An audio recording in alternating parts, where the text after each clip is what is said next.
एक घटना है रोम की। एक पेंटर हुआ है रोम का, बड़ा मशहूर। उसके मन में ख्याल आया एक ऐसे बालक का चित्र बनाऊं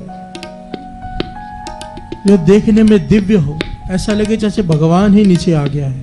प्यार से बोलिए धन गुरु नानक। ऐसे बालक का चित्र बनाओ जिसे देखकर मन मोह लिया जाए। एक मिनट में, एक सेकंड में एक बार देखें, बस आदमी देखता रह जाए। इसके लिए वो कई सालों तक भटकता रहा, कई सालों तक। फिर जाकर एक स्कूल में 6ठी कक्षा में, 6th स्टैंडर्ड में एक बच्चा मिला उसे।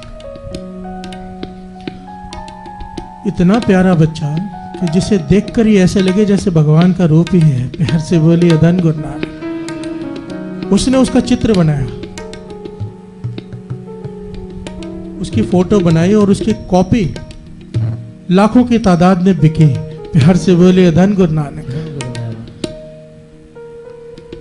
इतना मनमोहक चित्र था वो कि लाखों की तादाद में उसकी कॉपी बिकी। अब उसके इस बात को कई साल हो गए। वो चित्रकार भी बूढ़ा हो गया, बुजुर्ग हो गया। अब उसके मन में ख्याल आया ऐसे बालक का चित्र तो बना लिया जो एक सेकंड में मन मोह ले। अब एक ऐसे शख्स की तस्वीर बनाई जाए जिसे देखते ही घृणा आ जाए।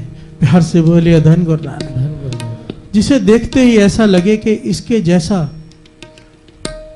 घिनौना आदमी, इसके जैसा गलत आदमी, पापी आदमी इस दुनिया में कोई है ही नहीं। ऐसा एक आदमी चाहिए। उसने कई अपने दोस्तों मित्रों से सवाल किया, कहां से ढूंढो ऐसा आदमी? तो उसे कहा गया जेल में जा, जेल में कैदी होते हैं ऐसे खूंखार, उनमें से कोई चुन ले। तो इतिहास में लिखा है कि 1 साल तक वो जेलों में भटकता रहा। उसने कई लोगों के नाम लिखे जो उसे खतरनाक लगे, पर शॉर्ट लिस्ट करते करते जब एक इंसान बचा जिसे देखते ही ऐसा डर लगे, चेहरे से ही पाप टपकता हो, तो उसे फाइनल किया गया।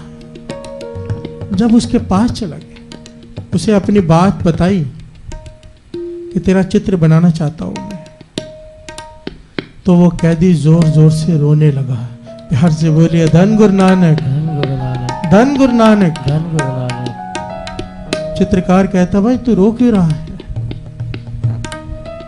कहने लगा, आपने मुझे नहीं पहचाना पर मैंने आपको पहचान लिया। मैं वही 6ठी कक्षा का बालक हूं जिसका पहले आपने चित्र बनाया था।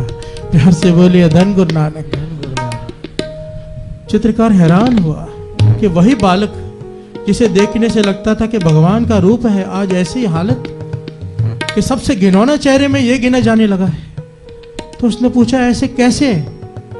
तो उसने एक ही जवाब दिया, संगत। प्यार से बोलिए धन गुरु नानक। मुझे ऐसे लोगों की संगत प्राप्त हो गई जो चोर थे, डाकू थे, जो नशे का व्यापार करते थे। प्यार से बोलिए धन गुरु नानक। और आज मेरी हालत ये है कि आपने मुझे चुना है लाखों लोगों में से कि सबसे घिनौना चेहरा, जो दुनिया का सबसे सुंदर चेहरा था, आज दुनिया का सबसे कुरूप चेहरा बन गया संगत की वजह से। प्यार से बोलिए धन गुरु नानक। संगत करते समय बड़े सावधानी बरता करो, बहुत सावधानी। कबीर जी के वो वचन याद कर लिया करो, एक तरफ पागल हाथी आ रहा हो। ये बात बहुत कीमती है, दास कई बार बता चुका है। एक तरफ पागल हाथी आ रहा हो, एक तरफ ऐसा आदमी आ रहा हो जो पता है गलत रास्ते पर ही लेके जाएगा। कहेगा चल पिक्चर देखने चलते हैं, चाहेगा चल शराब पीते हैं, चाहे कहेगा चल नॉनवेज खाते हैं। ऐसा आदमी हो दूसरी तरफ। कबीर जी कहते हैं हाथी की तरफ हो जाना, पागल हाथी की तरफ, शायद बच जाए। पागल हाथी की तरफ हो जाना, शायद बच जाए। उसकी तरफ मत हो जाना, क्योंकि अगर कुछ संगत में चला गया बचने का कोई चांस ही नहीं। प्यार से बोलिए धन गुरु नानक, धन गुरु नानक। गुरु से अरदास करे पातशाह हमें हमेशा इस संगत के किले में रखना। संगत के किले में, ये किला है, किला। इस किले के अंदर जो रहेगा, सत्संगत के किले के अंदर, उसे ना बुरे विचार आएंगे, ना उसके आगे कभी पाप बढ़ेंगे। एक एक करके दोष कम हो जाएंगे, बढ़ नहीं पाएंगे। प्यार से बोलिए धन गुरु नानक, धन गुरु नानक, धन गुरु नानक, धन गुरु नानक, धन गुरु नानक। बिन पागा सतसंग ना लभै,